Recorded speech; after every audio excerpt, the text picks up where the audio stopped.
তেরি মারছ না যা দোকান যা আরে তো না খাই মরছিলি আমি না কামে লাগাইছি সমস্যা নাই আল্লাহ যা করে ভালোর জন্যই করে আপনি ভালো থাকেন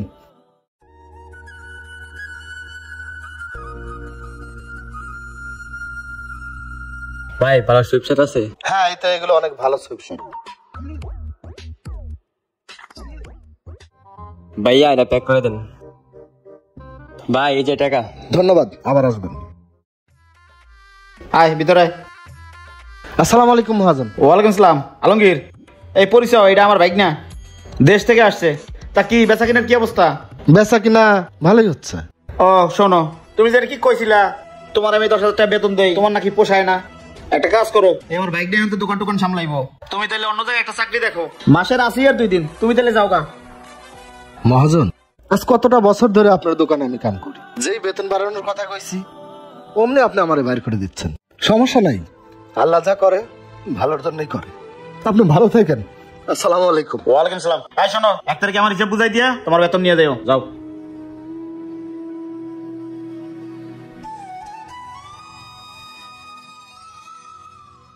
আরেকটা যা ভিতরে যাও তাহলে যেমনে যেমনে কইছি আপনি দোকানদারি করবি আচ্ছা বাবা আর শোন সামনের হোটেলে বলা আছে ওইখানে খাবি আর রাতে এই দোকানের ফ্লোরে ঘুমাবি আচ্ছা বাবা ঠিক আছে আচ্ছা ঠিক আছে আর ফাঁকের কর্মচারী আলমগীরের খাতাটা দেখবি আমি ওই দোকানে গেলাম হ্যাঁ আচ্ছা বাবা মালটি গুছা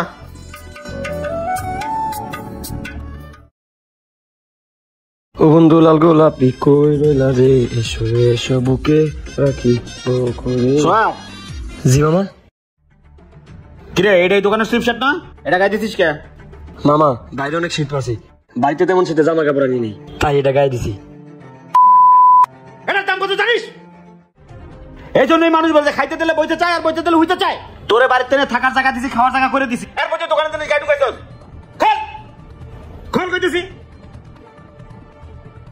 ভবিষ্যতে যেন এই ধরনের ভুল না হয় সকল বলে মেজাজটা খারাপ করে দিছে শীত পড়ছে বাইরে পড়ছে দোকানের ভিতরে শীত আছে না দোকানের ভিতরে গরম এই একটা পরে থাকবি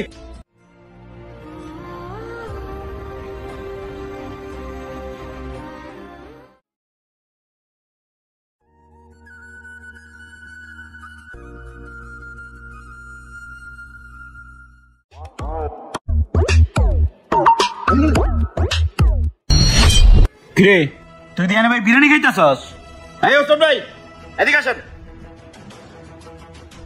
জি ভাই ওস্তাদ ভাই আমি ওর বাজার দিছি 40 টাকা আর ডাল ভাত দিবেন নালে ভাত সবজি দিবেন আপনি তো 100 টাকার তেহারি দিলেন এই বিল দিব কেডা না ভাই ছেলেটা প্রতিদিন ডাল ভাত খায় নিজের কাছেও খারাপ লাগলো ও আইসা আজকে বিরিয়ানি চাইলো ভাই তাই বিরিয়ানি দিলাম ভাই এই মিয়া তেহারি টাকা কই দিব না আমি দিব আরে তেহারি মারাইতেছস না যা দোকানে যা যা ভাই শোনেন আমারে না জিগাই কিচ্ছু দিবেন না কর্মচারী আমার আমি বুঝবো আর যদি খাওয়াইতে মন চায় বাসায় নিয়ে খাওয়েন দরদ দেই দিছি আচ্ছা ভাই সারাই কি মানুষ নাকি পায়জামা সব সাইবুল টাকা দিছিল খাতা লিখে রাখিস মামা মামা কি একটা কথা কইতাম কি কবি ক বাড়িতে মাই ফোন দিছিল মাই নাকি খুব অসুস্থ ওষুধ খাওয়ার লেগে আমার 500 টাকা চাইছিল আপনার তো 3-4 মাস ধরে কাজ করি আমার তো কোনো টাকা বসে দেন না যদি 500 টাকা দিতেন তাহলে বাইক পাঠাইতেন এই 500 টাকা কি গাছে ঝাঁকি দিলেই পরে 500 টাকা রোজ জানিস এই কামের তো কও বুঝছ না তুই যে খাস খাওস এটি টিয়া লাগে না হ্যাঁ 500 টাকা মারাইছে তোর মার সাথে কথা কব না যা কাম কর আচ্ছা মামা সব এই লাগি আপন লোক কাজে রাখতে হয় না স্টুপিড ওই মামার দোকানে আর যাবো না প্রয়োজন বলে রাস্তায় ঘুমাবো কি রে ফোলাডার কই যেন দেখছি ও মনে পড়ছে মুন্না মহাজনের দোকানে দেখছি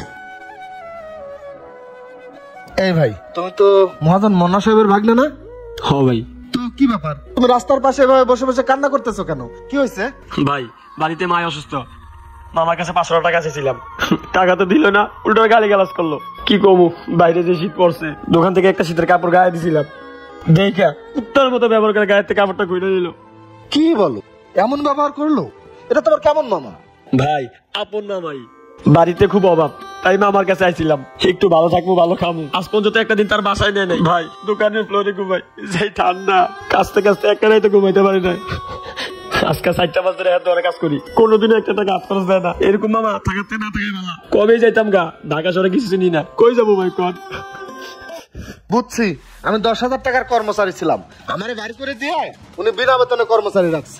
ও শালা একটা চশমখোর মামা। তুমি কোনো চিন্তা করো না, আমি নতুন দোকান দিছি, তুমি আমার দোকানে কাজ করবা, তোমার আমি 10,000 টাকা বেতন দেবো। চলো। আচ্ছা ভাই চলেন।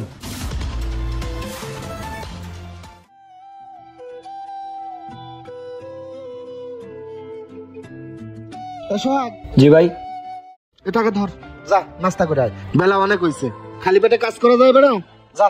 আই খারাপ আলমগীর, তুমি আমার কর্মচারী নিয়েছো কেন? আমি আপনার কর্মচারী আনতে যাবো কেন? ও নিজেই আইছে। জি গান। এই কি কয়, তুই আমার আপন ভাই না, তুই এরকম কাজটা করতে পারলি? হ্যাঁ, এই লেগে মানুষ বলে আপনের তো পর ভালো আর পরের তো জঙ্গল ভালো।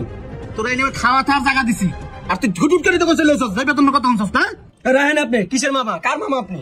খালি মামা হইলো হয় না, মামার কিছু দায়িত্ব আছে, এগুলো পালন করা লাগে। আপনি মামা হিসেবে আবার কোন দায়িত্বটা পালন করছেন? কি রে, তুই মুহিমা তোর করছিস? এই বাড়িতে না খাই মরছিলি, আইনা কামে লাগাইছি, 2টা পয়সা চিনাইছি, এর মধ্যে পোল্ট্রি। হ্যাঁ, আপনি খালি ভাগ পাইলে আমার ঘোড়া দেন। আপনি এনে 4টা মাস কাজ করছি, 1 টাকা বেতন দিচ্ছেন, কি খাইছি কি পড়ছি একটা বার খবর দিচ্ছেন? আর আপনি কত বড় জালিম, খাবার সময় পুলিশ আসামি ধরে না, আর আপনি আমার মুখের সামনে থেকে খাবারটা কেড়ে নিছেন। আমি গরিব বইলা আপনি আমার অসহায়ত্ব সুযোগ নিছেন, সবসময় নিজের স্বার্থটাই দেখছেন। আরে আপনার মতো কিছু লোকের কারণে আপন মানুষের বদনাম হয়। যান আপনি আমার সবার সামনে যান, যান। এইসব লোক আত্মীয় নামের কলঙ্ক। আমার এই ভিডিওটি সাজানো কোনো গল্প নয়, এটি একটি সত্য ঘটনা অবলম্বনে তৈরি করা। আমাদের সমাজে এমন অনেক লোকই আছে যারা নিকটতম আত্মীয়র দারিদ্রতার সুযোগ নেয়। এই ধরনের আত্মীয়দের থেকে দূরে থাকুন। ভিডিওটি ভালো লাগলে লাইক কমেন্ট শেয়ার দিয়ে পাশে থাকবেন। ধন্যবাদ।